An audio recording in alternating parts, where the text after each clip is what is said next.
నమస్తే, welcome to master కి TV. ఇది సామాన్యుడి స్వేచ్ఛకు సంకేతం. నేను మీ ధూమ్ధామ్దర బాబు. పుస్తక ప్రియులందరికీ ఇది ఒక అద్భుతమైన ప్లేస్, ఎన్టీఆర్ స్టేడియం. ఎందుకంటే ఇక్కడ 36 నేషనల్ బుక్ ఫేర్ ఇక్కడ నిర్వహిస్తున్నారు. ఇది జనరల్గా డిసెంబర్ నెలలో జరగాల్సి ఉండే, కానీ మన ఎలక్షన్ రావడంతో ఈసారి ఫిబ్రవరిలో పెట్టినారు. ఇప్పుడు మనం మెయిన్ గేట్ వద్ద లోపలికి వెళ్ళే ఎంట్రన్స్ వద్ద ఉన్నాం. లోపల ఎటువంటి పుస్తకాలు ఉన్నాయి, ఎటువంటి పుస్తకాలు ఎక్కువ కొనుక్కుంటున్నారు, ఎటువంటి పుస్తకాలు ఎక్కువ సేల్ అవుతున్నది అనేది లోపలికి వెళ్ళి చూపించే ప్రయత్నం చేద్దాం.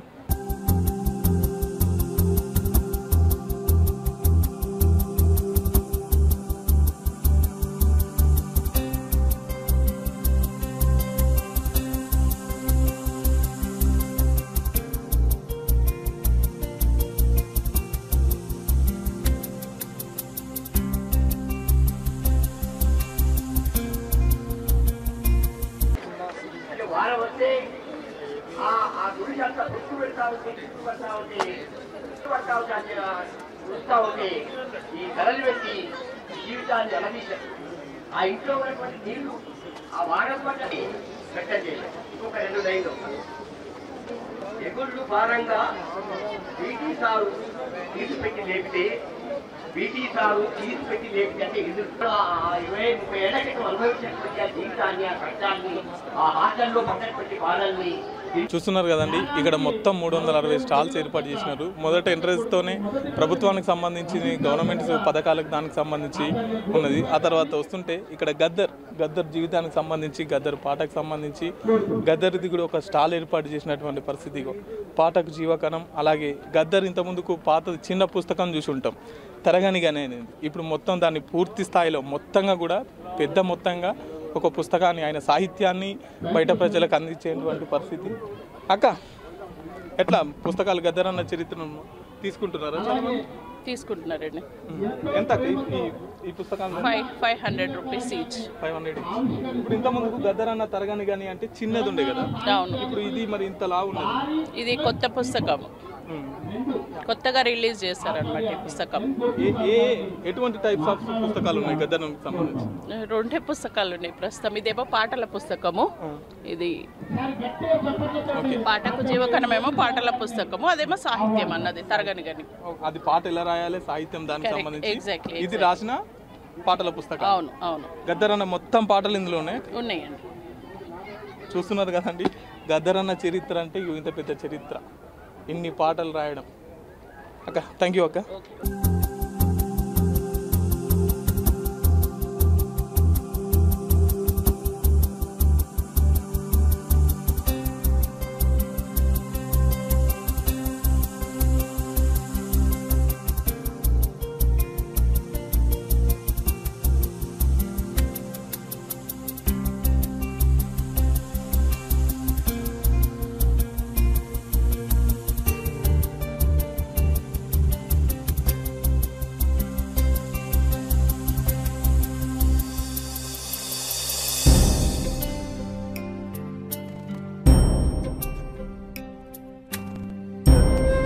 రేపటి రోజే లాస్ట్ అవ్వడంతో, ఈరోజు ఆదివారం అవ్వడంతో చాలా పెద్ద ఎత్తున ఇక్కడ పుస్తక ప్రియులు, అలాగే చిన్నపిల్లలు సైతం కూడా పుస్తకాలు చదువుకోవడానికి, కొనుక్కోవడానికి వచ్చినారు.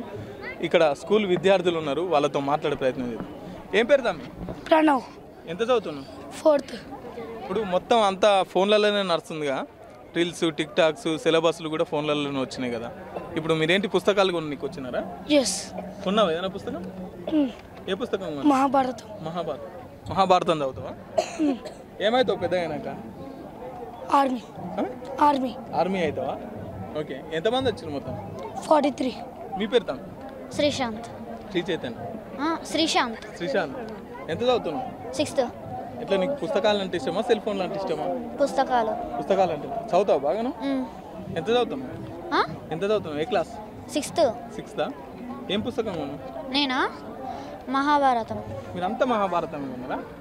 కొంతమంది నువ్వు రామాయణం ఉన్నావా? ఏం పేరు? రాజా రిషి వినాయక. ఎంత చదువుతావు? 5th. ఏం కొన్నావు? రామాయణం. యువత మొత్తం చిన్నపిల్లలతో సహా సెల్ ఫోన్లకు అంకితం, సెల్ ఫోన్లతోనే ఆడుకుంటూ, సెల్ ఫోన్లతోనే చదువుతున్న వేళ ఒక టీచర్ ఒక గొప్ప ప్రయత్నం, పిల్లలందరినీ పుస్తకాల వైపు తీసుకొచ్చి పుస్తకాలు చదవాలనే గొప్ప ఆలోచనతో ఒక మేడం విద్యార్థులందరినీ తీసుకొచ్చింది. తనతో మాట్లాడే ప్రయత్నం చేద్దాం. ఏ స్కూల్ మేడం?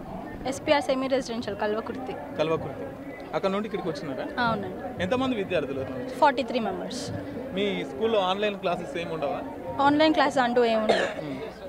అంటే మోస్ట్ ఆఫ్ ది పీపుల్ వాళ్ళకి రీడింగ్ అనేది ఒక హ్యాబిట్ అనమాట.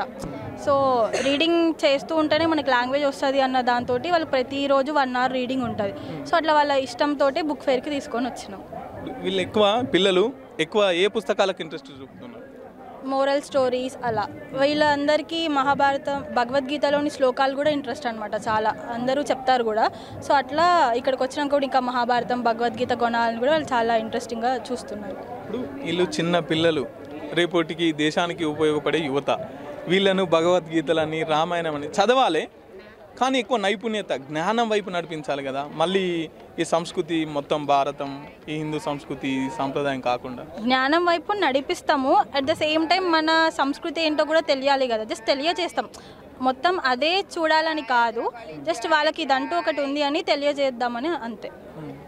మొత్తం ఎన్ని పుస్తకాలు కొన్నారు? ఇంకా చూస్తున్నాము, ఇంకా కొనలేదు. ఒక్కొక్కరు ఒక 2-3 బుక్స్ కొన్నారు. చిన్న చిన్న స్టోరీ బుక్స్, మోరల్ స్టోరీస్ అట్లా. మీరు ఎక్కువ పిల్లలకు చెప్పాలంటే ఏ టైప్స్ పుస్తకాలు సజెస్ట్ చేస్తారు? అంటే ఈ రీడింగ్కి ఈజీగా ఉండేటట్టు మోరల్ స్టోరీస్, ఇప్పుడు ఇతిహాస కథలు, చందమామ కథలు. సో అవైతే చిన్న షార్ట్ స్టోరీస్ చదవడానికి బాగుంటాయి అండ్ వాళ్ళు చెప్పడానికి కూడా ఇంట్రెస్టింగ్గా చెప్తారు. సో అట్లాంటివి అయితే వాళ్ళకి ఈజీగా ఉంటాయని చెప్పేసి. Thank you madam. ఈరోజు బుక్ ఫేర్లో ప్రముఖ సామాజికవేత్త, కవి, గాయకుడు, తెలంగాణ ఉద్యమకారుడు పస్నూరు రవీంద్ర అని ఉన్నారు. ఆయనతో మాట్లాడే ప్రయత్నం చేద్దాం. అన్న, ఈనాటి యువత అంతా కూడా సెల్ ఫోన్లని, సినిమాలని, సీరియల్స్ అని ఇలా ఉన్నది కదా. ఈ బుక్ ఫేర్ వీళ్ళని ఎంతవరకు మారుస్తుందంట? ప్రపంచంలో ఎక్కడైనా మనుషుల మెదళ్ళని పరివర్తన దిశగా నడిపేది అక్షరాలే. అట్లా చూసుకున్నప్పుడు ఇక్కడ కూడా అనేక బుక్ స్టాళ్ళల్లో వేల కొద్ది పుస్తకాలు కొలువుదీరి ఉన్నాయి. ఈ పుస్తకాలు కొని చదివినటువంటి వాళ్ళు తప్పకుండా మారేటటువంటి అవకాశం ఉంది. కాబట్టే ఈ పుస్తక బుక్ ఫెయిర్లకు ప్రపంచవ్యాప్తంగా ఆదరణ ఉంది. కేవలం మన హైదరాబాద్లోనే కాదు, జైపూర్లో కానీ, లేదా ఢిల్లీలో కానీ, కలకత్తాలో కానీ, మద్రాసులో కానీ, బెంగళూరులో కానీ, కేరళలో కానీ ఇట్లాంటి బుక్ ఫెయిర్లు ప్రతి ఏటా నిర్వహిస్తూ ఉన్నారు. ఇక్కడ కూడా ఈ బుక్ ఫెయిర్కి చాలా సుదీర్ఘమైన చరిత్ర ఉంది. గత 36 సంవత్సరాలుగా దీన్ని కొనసాగిస్తూ ఉన్నారు. మరి ఆదరణ లేకపోతే, పుస్తకాలు చదివే వాళ్ళే లేకపోతే ఈ బుక్ ఫెయిర్ని ఎందుకు కొనసాగిస్తారు అనేది కూడా మనం ఆలోచించాలి. కాబట్టి తప్పకుండా ఇక్కడ పుస్తకాలు కొంటున్నటువంటి వాళ్ళు దాని ద్వారా జ్ఞానాన్ని పొంది మార్పు దిశగా ప్రయాణం చేయడానికి అవకాశం ఉంది అని చెప్పి నేను చాలా బలంగా నమ్ముతా ఉన్నా. మొత్తం ఎన్ని స్టాల్స్ ఉంటాయన్న? మొత్తం హైదరాబాద్లో సుమారు ఒక 200 పైన స్టాళ్ళు ఇక్కడ కొలువుదీరి ఉన్నాయి. సో 300 స్టాళ్ళు ఉన్నాయి. సో ఇన్ని స్టాళ్ళల్లో రకరకాల భావజాలాలకు సంబంధించిన అనేక పుస్తకాలు మనకి ఇక్కడ అందుబాటులో ఉన్నాయి. సాధారణంగా మనం ఏదైనా పుస్తకం కొనాలంటే అది ఎక్కడ దొరుకుతుంది అనేటటువంటి దాంట్లో వెతుకులాట మొదలవుతుంది. చాలాసార్లు దొరకకపోవచ్చు కూడా. కానీ ఇక్కడ మాత్రం ఖచ్చితంగా అన్ని పుస్తకాలు ఒకే చోట లభించేటటువంటి ఒక మంచి అవకాశము మనకు హైదరాబాద్ బుక్ ఫేర్ కల్పిస్తున్నది. ఓకే, మీరు కూడా చాలా పుస్తకాలు రాశారు. ఆ పుస్తకాలు ఇక్కడ నేను ఇప్పటివరకు ఒక 10 పుస్తకాలు రాసిన, అందులో 8 పుస్తకాలు పబ్లిష్ అయినాయి. వాటిలో ఇప్పుడు ఒక 3-4 పుస్తకాలు మాత్రమే ఇక్కడ బుక్ ఫెయిర్లో అందుబాటులో ఉన్నాయి. నేను రాసిన అవుట్ ఆఫ్ కవరేజ్ ఏరియా 4వ ముద్రణ నవతెలంగాణ వాళ్ళు పబ్లిష్ చేశారు. అవుట్ ఆఫ్ కవరేజ్ తర్వాత వచ్చినటువంటి కథలని లిఖిత ప్రెస్ వాళ్ళు, సజయక్క వాళ్ళు ప్రింట్ చేశారు. అట్లాగే నేను రాసిన పాట మీద రాసినటువంటి వ్యాసాల పుస్తకాన్ని భూమి బుక్ ట్రస్ట్ పబ్లిష్ చేసింది. అట్లాగే నేను చేసిన పిహెచ్డి, ఎంఫిల్ ఇట్లాంటి పుస్తకాలు నవోదయ బుక్ షాప్లో కూడా లభిస్తూ ఉన్నాయి. కాబట్టి మీరు నా పుస్తకాలు కొనదలుచుకుంటే ఈ స్టాళ్ళల్లో సంప్రదించగలరు. ఎక్కువగా యువత ఎటువంటి పుస్తకాల వైపు ఇంట్రెస్ట్ చూపుతున్నారు? కెరీర్ ఓరియంటెడ్ పుస్తకాల వైపు పరుగులు తీస్తూ ఉన్నటువంటి పరిస్థితి ఉంది. అంటే సమయాన్ని సద్వినియోగం చేసుకోవడం ఎలా, జ్ఞాపక శక్తిని పెంచుకోవడం ఎలా, విజయానికి 7 మెట్లు, 8 మెట్లు, 10 మెట్లు ఇట్లాంటివి కొంత చూస్తున్నారు. తర్వాత మోరోవర్ ఈ అమెజాన్, ఫ్లిప్కార్ట్ ఇట్లాంటివి వచ్చిన తర్వాత చాలా పుస్తకాలు యువతని ఆకర్షించేటటువంటి పుస్తకాలు, ది సీక్రెట్ లాంటి పుస్తకాలు, అట్లాంటి మోటివేషనల్ సంబంధించిన పుస్తకాలకు మంచి గిరాకీ ఉంది. 1980లో 90లో నవలలకి పెద్ద ఆదరణ ఉన్నట్టు ఇక్కడ మా సాగర్ల సత్తన్న ఉన్నాడు, డాక్టర్ సాగర్ల సత్తన్న గారు. వారికి తెలుసు ఒకనాడు అట్లాంటి నవలలకి ఆదరణ ఉండేది. ఇవాళ అది పోయింది. యూత్ అంతా సెల్లోనే పుస్తకాలు చదివేటటువంటి రోజులు వచ్చినాయి కాబట్టి ఇప్పుడు మోటివేషనల్ సైడ్ ఎక్కువగా పుస్తకాలు అమ్ముడుపోతున్నటువంటి పరిస్థితి ఉంది. అట్లాగే ఉద్యమాలకు సంబంధించినటువంటి పుస్తకాలు కూడా, కాంపిటేటివ్ ఎగ్జామ్స్కి సంబంధించినటువంటి పుస్తకాలు కూడా పెద్ద మొత్తంలో ఈ బుక్ ఫేర్లో అమ్ముడుపోతూ ఉన్నటువంటి పరిస్థితి ఉంది. తెలంగాణ అంటేనే కవులు, కళాకారులు, ఎక్కువ రైటర్స్ ఉన్నటువంటి ప్రాంతం.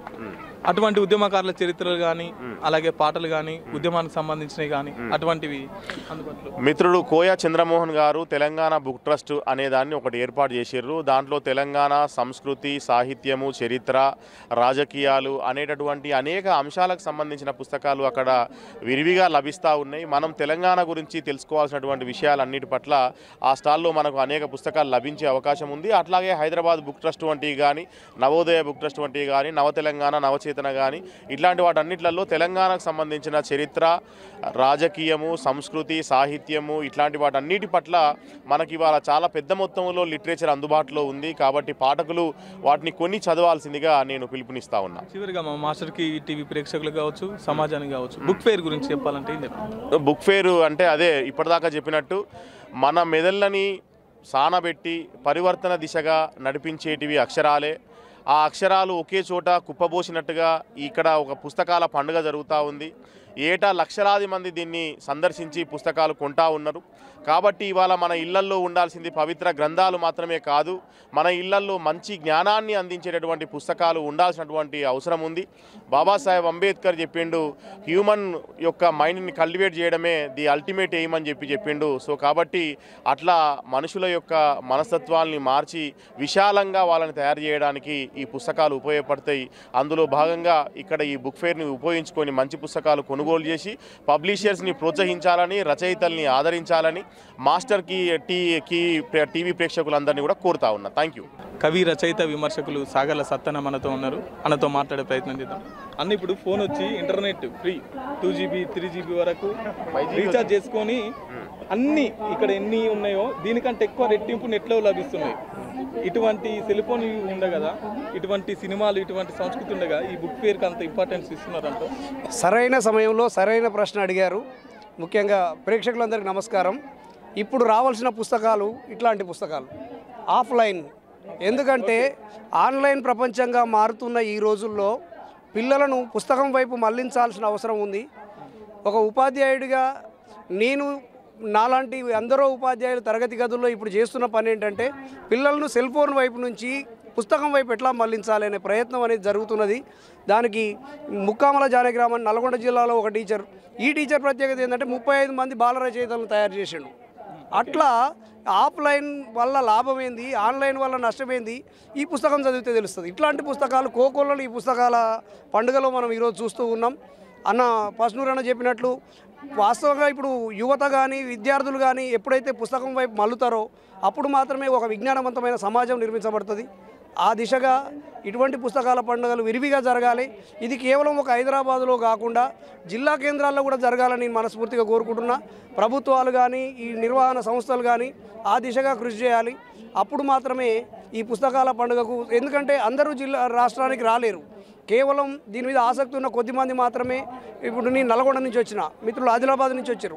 ఇటువంటి వాళ్ళు ప్రతిరోజు రాలేరు. జిల్లా కేంద్రాల్లో కూడా ఇట్లాంటి పుస్తకాల పండుగలు జరగాలి. అప్పుడు మాత్రమే పుస్తకం ప్రజల్లోకి వెళ్తుందని నేను బలంగా నమ్ముతున్నాను. ఓకే, వింటే ఎక్కువ జ్ఞానం వస్తుందా, చూస్తే ఎక్కువ జ్ఞానం వస్తుందా, చదివితే ఎక్కువ జ్ఞానం వస్తుందా? చైనాలో ఒక సామెత ఉంది, చూస్తే గుర్తుంచుకుంటాం, చేస్తే నేర్చుకుంటాం. When I hear I forget, when I see I remember, when I do I learn. కాబట్టి ఎప్పుడైనా విన్నదానికంటే చూసింది ఎక్కువగా గుర్తుంటుంది. అందుకే లుక్ కల్చర్ నుంచి బుక్ కల్చర్ వైపు మారాల్సినటువంటి అవసరం ఉన్నది. విన్నదాని ఇప్పుడు ఈ చూసే కల్చర్ వచ్చిన తర్వాత పిల్లలు ఆలోచించే శక్తిని కోల్పోతున్నారు. ఇప్పుడు టీవీలు, యూట్యూబ్లు పిల్లలకు ఎక్కువగా చేరువైన కొద్దీ వాళ్ళు రాయడం, చదవడం మర్చిపోతున్నారు. ముఖ్యంగా ఈ విన్నదానికంటే చూసి చదివింది ఎక్కువ కాలం గుర్తుంటుంది. కాబట్టి ఆ వైపుగా నేటి తరాన్ని మళ్ళిస్తేనే భవిష్యత్ తరంలో పుస్తకాలు బతుకుతాయి. అటు పుస్తక ప్రియులకు కావచ్చు, యువతకు కావచ్చు, సమాజానికి కావచ్చు, ఏం చెప్పాలనుకుంటున్నారు? చదవండి, చదివించండి, మీ విజ్ఞానాన్ని ముందు తరాలకు అందించండి. ధన్యవాదాలు. థ్యాంక్ యూ అన్న. సో చూస్తున్నారు కదండి, మొత్తం మీద ఏ టెక్నాలజీ పెరిగినా ఏది ఏమైనప్పటికీ కూడా పుస్తక ప్రియులు కూడా పెరుగుతున్నటువంటి పరిస్థితి. పుస్తకంలో జ్ఞానం ఉంటుంది అని చెప్పేసి చాలామంది మాట్లాడుతున్నటువంటి మాట. రేపు లాస్ట్ కావడంతో చూడండి ప్రజలు ఎంత క్యూ లైన్ కట్టి మరి పుస్తకాలకు సంచుల నిండా కొనుకెళ్తున్నటువంటి పరిస్థితి. ఇది ఇవాళ స్పెషల్ ఎపిసోడ్. చూస్తూనే ఉండండి మాస్టర్ టీవీ, సామాన్యుడి స్వేచ్ఛకు సంకేతం. Thank you.